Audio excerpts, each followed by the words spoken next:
ഒരു കാരണവശാലും വെള്ളത്തിൽ ഒരാൾ മുങ്ങിത്താഴ്ന്നു കണ്ടാൽ എടുത്ത് ചാടരുത്.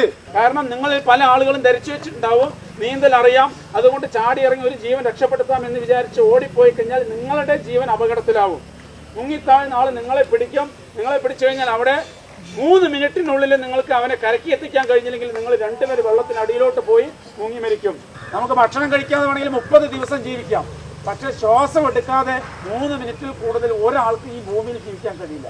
ഇപ്പൊ ഇദ്ദേഹം ഇവിടെ വെള്ളത്തിൽ മുങ്ങി താഴെന്ന് വിചാരിക്കുക.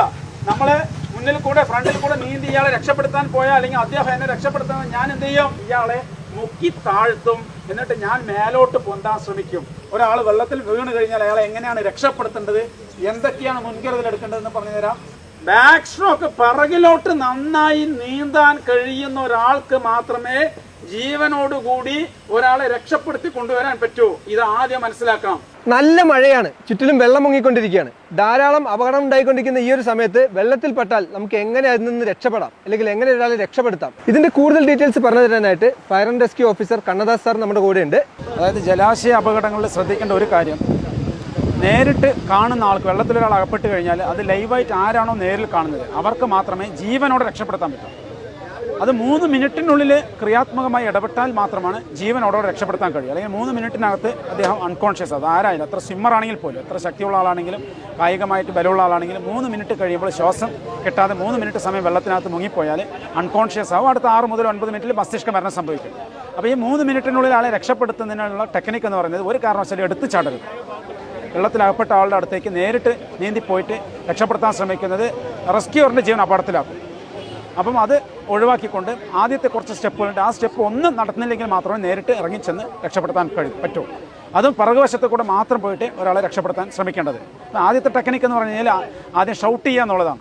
ആ പ്രദേശത്തുള്ള ആളുകളുടെയൊക്കെ ശ്രദ്ധ ആകർഷിക്കുന്നതിന് വേണ്ടി ഉച്ചത്തിൽ നിലവിളിക്കുകയോ അല്ലെങ്കിൽ സിഗ്നലുകൾ കാണിക്കുകയോ അലേർട്ട് ചെയ്യിപ്പിക്കുകയോ ചെയ്യുന്ന ഒരു മെത്തേഡാണ് ആദ്യത്തെ. പബ്ലിക്കിൻ്റെ ഒരു അറ്റൻഷൻ കിട്ടിക്കഴിഞ്ഞാൽ ആളുകൾ രക്ഷാപ്രവർത്തനത്തിന് എത്തുന്നതിന് വേണ്ടിയിട്ടാണ് അത് ചെയ്യുന്നത്.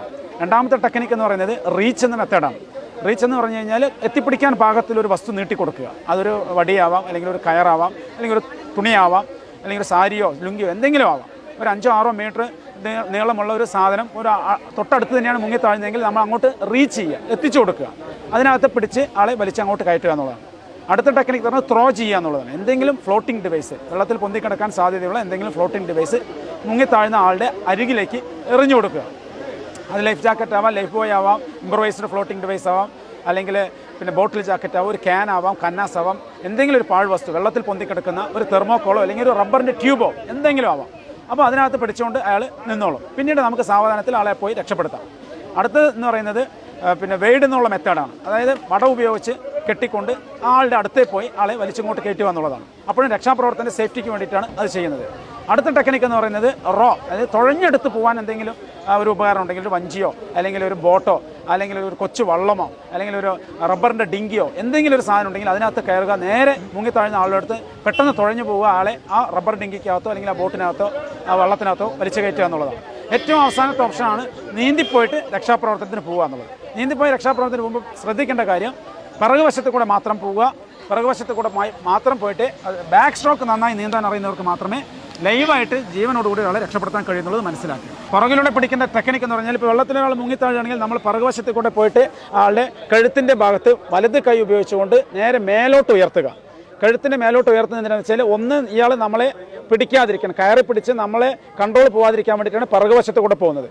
കാരണം ഇയാൾ പരിഭ്രാന്തരായിട്ട് ശ്വാസം മുട്ടിയിട്ട് ഇയാൾ ശ്വാസം എടുക്കാൻ കഴിയാതെ പരിഭ്രമിച്ച് നിൽക്കുന്ന സമയത്ത് ഫ്രണ്ടിൽ ഒരാൾ വരുമ്പോൾ സ്വാഭാവികമായിട്ട് അയാളെ കയറി പിടിക്കും. അത് ഒഴിവാക്കാൻ വേണ്ടി പിറകുവശത്തെ കൂടെ പോകുന്നു. നമ്മുടെ ബാലൻസ് നഷ്ടപ്പെടാതിരിക്കാൻ വലത്തെ കൈ ഉപയോഗിച്ച് കഴുത്ത് മേലോട്ട് പൊക്കുന്നു. അപ്പോൾ ഇദ്ദേഹത്തിൻ്റെ മൂക്കും വായും ജലത്തിൻ്റെ ഉപരിതലത്തിൽ വരും. ഇയാൾക്ക് സാവധാനത്തിൽ ശ്വസിക്കാൻ കഴിയും. ഇയാൾ ശാന്തനായി രക്ഷാപ്രവർത്തനോട് സഹകരിക്കും.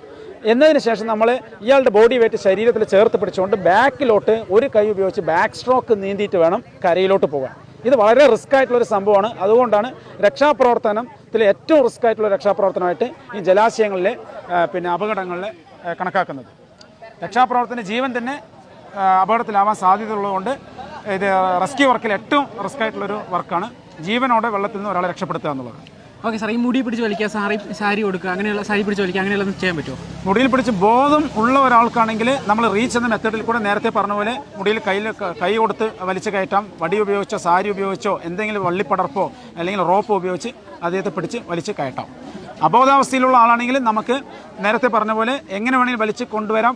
കൊണ്ടുവന്നതിന് ശേഷം ഉടനെ ഫസ്റ്റ് എയ്ഡ് കൊടുക്കുക. എത്രയും പെട്ടെന്ന് എമർജൻസി മെഡിക്കൽ സർവീസിൽ അറിയിച്ചുകൊണ്ട് ഹോസ്പിറ്റലിൽ എത്തിക്കുക. ഫസ്റ്റ് എയ്ഡ് CPR ആണ് കൊടുക്കേണ്ടത്. CPR കൊടുക്കുന്നത് വെച്ചാൽ വെള്ളത്തിൽ വീഴുന്നൊരു കേസാണെങ്കിൽ നമ്മൾ ആദ്യം തന്നെ ബ്രീത്താണ് കൊടുക്കേണ്ടത്. ശരീരത്തിലെ അതായത് വയറിനകത്തുള്ള വെള്ളം ലെൻസിനകത്ത് കയറിയിട്ടുള്ള സ്tomachലുള്ള വെള്ളം ഔട്ട് ചെയ്ത് കളഞ്ഞതിന് ശേഷം ചരിച്ച് കിടത്തിയിട്ടോ അല്ലെങ്കിൽ കമഴ്ത്തി കിടത്തിയിട്ടോ വയറിൻ്റെ ഭാഗത്ത് പ്രഷർ കൊടുത്ത് വെള്ളത്തിന് ഔട്ട് ചെയ്യുന്നതിന് ശേഷം എന്നിട്ട് നിരപ്പായ സ്ഥലത്ത് കിടക്കുക. അയാൾ ബ്രീത്ത് എടുക്കുന്നുണ്ടോ എന്ന് ചെക്ക് ചെയ്യുക. അയാളുടെ പൾസ് ചെക്ക് ചെയ്യുക. ഇത് രണ്ടും ആബ്സെൻ്റ് ആണെങ്കിൽ ഉടനെ തന്നെ CPR സ്റ്റാർട്ട് ചെയ്യണം. അപ്പോൾ ആദ്യം 5 ബ്രീത്ത് കൊടുക്കുക. വെള്ളത്തിൽ വീണ ആൾക്ക് ആദ്യം 5 ബ്രീത്താണ് കൊടുക്കേണ്ടത്. അത് മൗത്ത് ടു മൗത്ത് ബ്രീത്ത് കൊടുക്കാം.